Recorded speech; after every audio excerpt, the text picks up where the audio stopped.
Invitados a esta hora en el informativo del Eje Cafetero.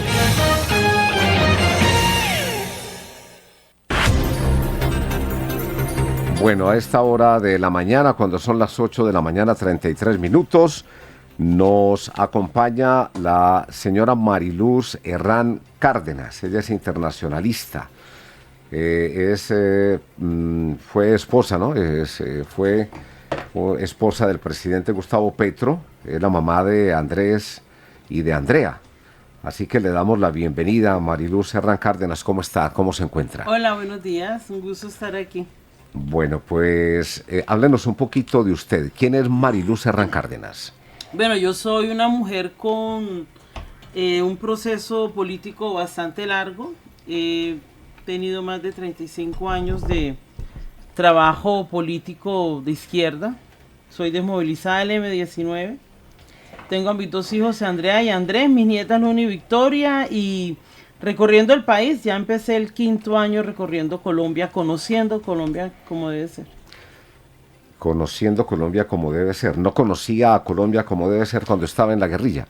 No, porque en la guerrilla estuve en el Tolima y en el Cauca y en el sur de Santander solamente. Ahora sí he recorrido más de 500 municipios promoviendo la organización de la Colombia Humana. Soy la coordinadora nacional de los nodos de Colombia Profunda del partido de gobierno.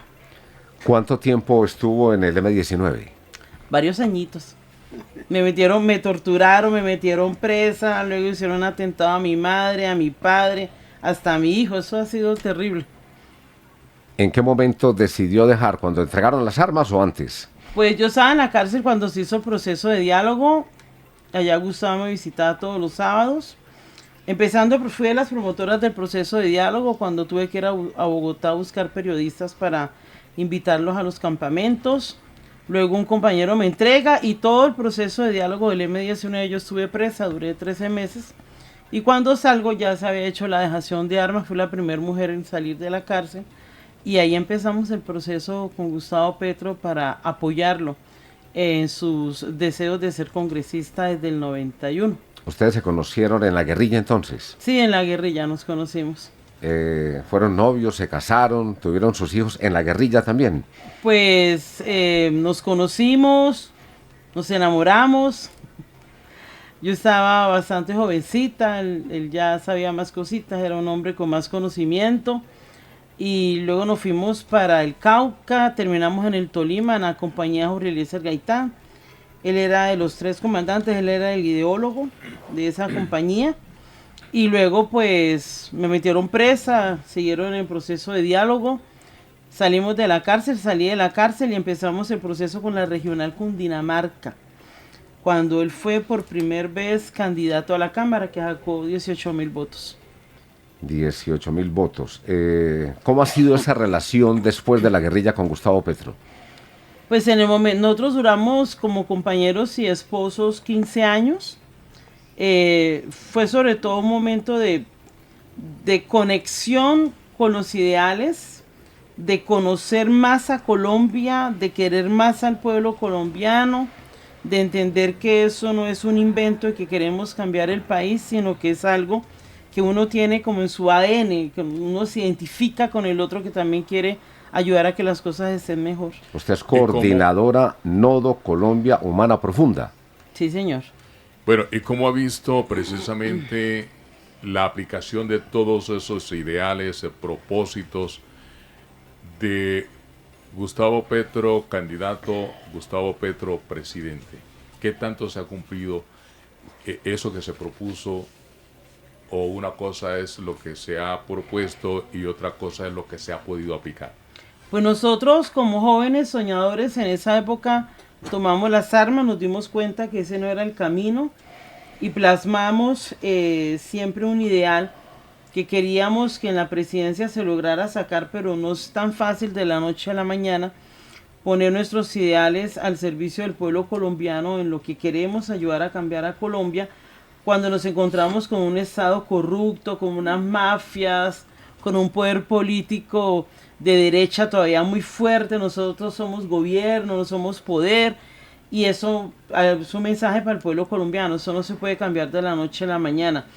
Nosotros queremos ganar en el 2026 con el hombre o la mujer que nos represente, que no nos vaya a traicionar, porque eso es otro problema que puede haber.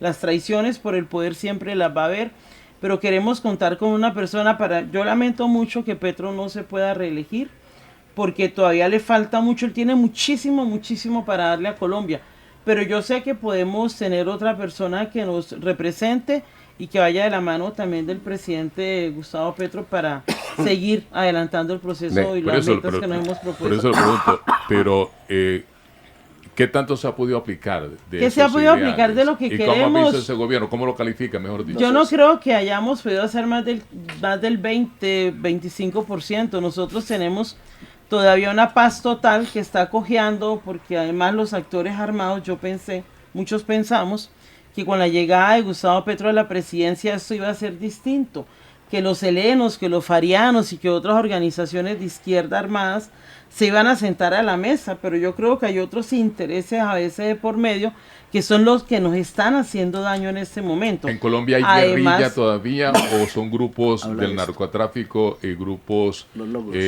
terroristas? No, jamás diría yo que aquí hay grupos terroristas. Yo lo que creo es que hay una guerrilla que ha perdido un poco su ideología y no es toda, que ha sido permeada por el narcotráfico, hay que decirlo así sinceramente, y que cuando uno pierde los ideales en un proceso de lucha armada, la lucha armada no puede ser eterna. La lucha armada, cuando llega un gobierno alternativo, progresista de izquierda, si pensamos casi igual, pues sentémonos para darle país al país colombiano, al pueblo colombiano que lo necesita. No sigamos empecinados en que es posible seguirnos enriqueciendo y enriqueciendo, además de las drogas ilícitas que queremos que ojalá se pueda legalizar el narcotráfico en Colombia, las drogas ilícitas que se puedan legalizar para que caiga por su peso el narcotráfico en el país y logremos hacer que nuestros jóvenes ya no sean absorbidos por eso, porque tenemos un país también con jóvenes enfermos por esa situación. Me llama la atención, le escuché o entendí que usted llegó a la guerrilla de 14 años, ¿cierto?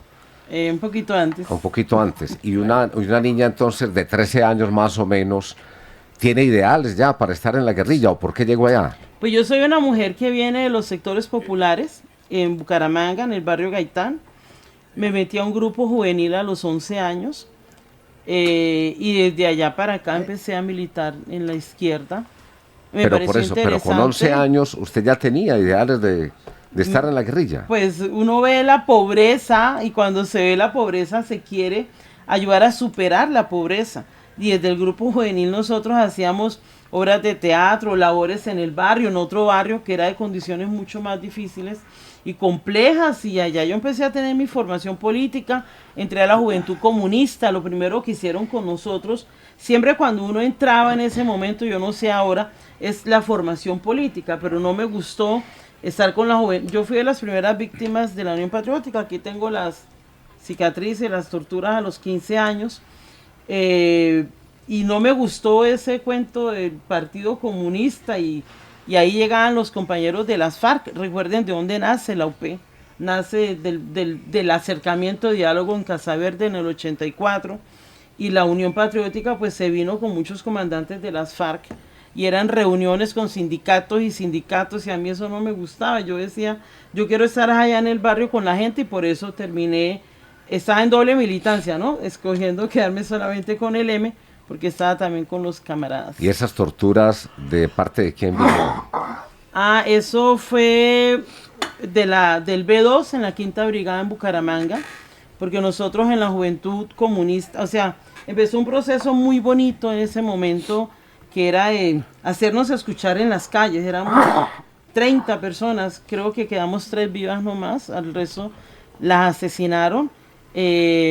Yo lideraba el grupo juvenil, estaba en la JUCO, estaba con los compañeros, estábamos en la UP. Recuerden que fueron las primeras elecciones populares de alcaldes y estábamos promoviendo esa primera elección, y en una de mis salidas de reuniones de mi grupo me siguieron y le pagaron a un muchacho 50,000 pesos en esa época para que me matara. Y bueno, no, a veces no es fácil hablar de esas cosas, ¿no? Pero un cuchillo grandísimo, de esos pala 40, creo que se llama eso. Mata ganado. Sí, me cortó en el cuello, me cortó en el seno, me cortó hasta el hueso, se salieron los tendones, me cortó todo eso, fue terrible.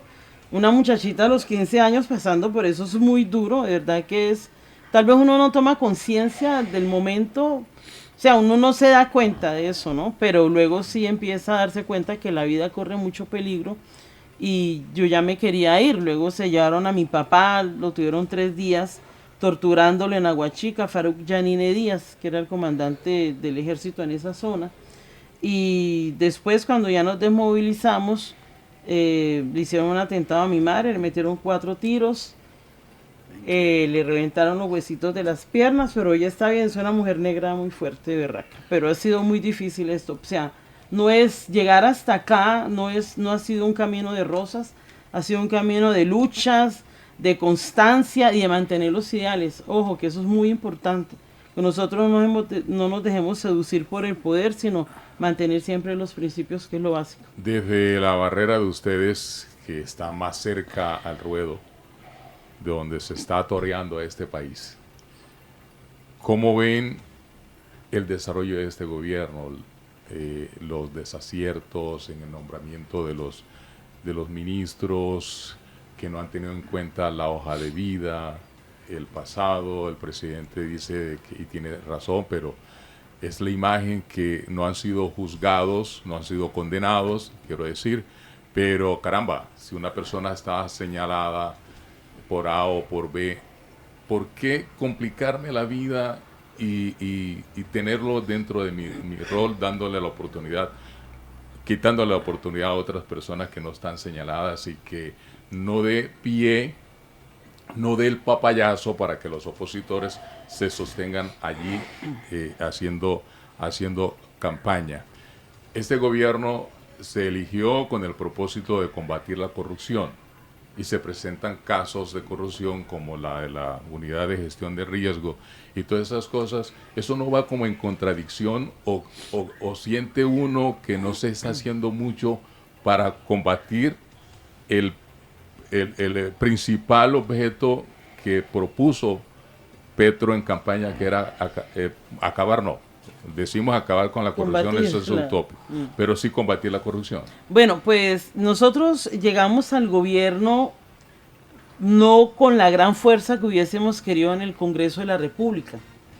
Y para podernos proponer sacar adelante las reformas, la reforma a la salud, la reforma a la educación, al trabajo, a la pensión, hubo que ceder, tratar de hacer un gran acuerdo nacional con otros partidos políticos que no son de la extrema derecha como el Centro Democrático, sino que son decentes, como los liberales, sectores conservadores, de la U también, algunos sectores del Partido Verde, y hubo que hacer acuerdos con ellos. En ese gran acuerdo nacional llegaron algunos cargos ministeriales que todavía están, hoy los tienen ellos todavía, y lamentablemente compañeros nuestros como Olmedo, tengo entendido que él era de Colombia Humana, se dejó enredar y le gustó más la ambición, el dinero, supongo yo, o le dijeron cosas que no tenía que hacer y que las hiciera, y el hombre ahí pecó por inocente, o pecó por desconocer, o pecó por ambicioso. No sabemos qué fue lo que pasó.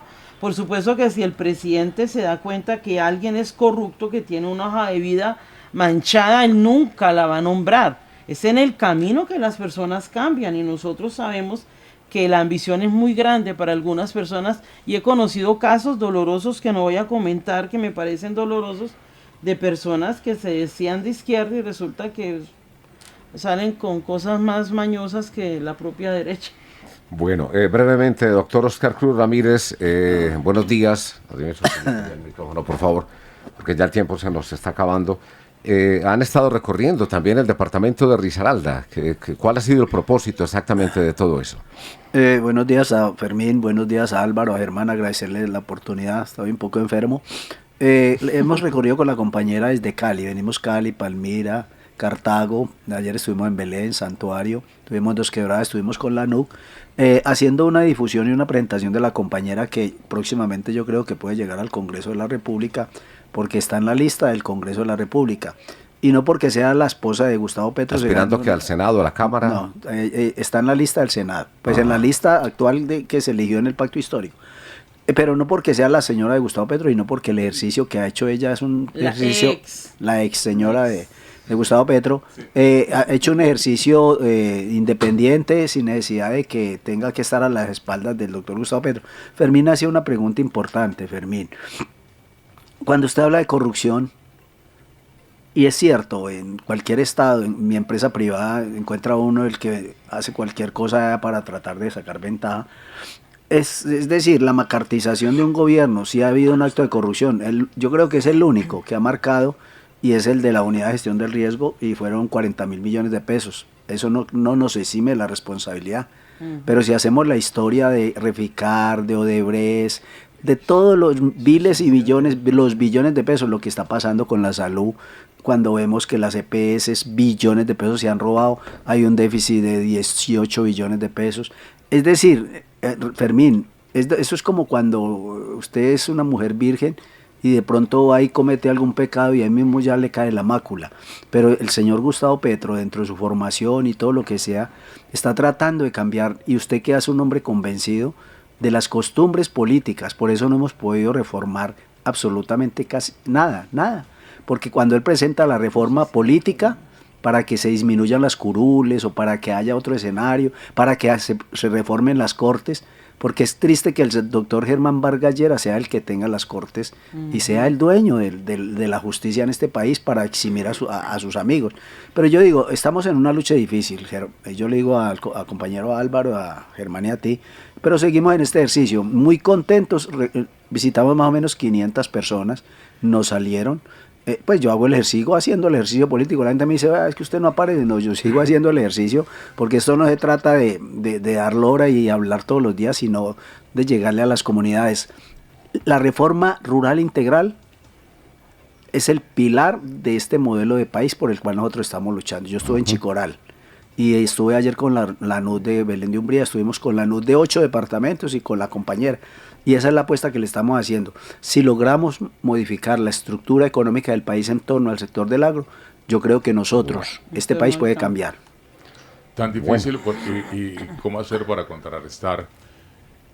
Oposición en las fuerzas militares porque no han aceptado tener a un jefe máximo, a un exguerrillero.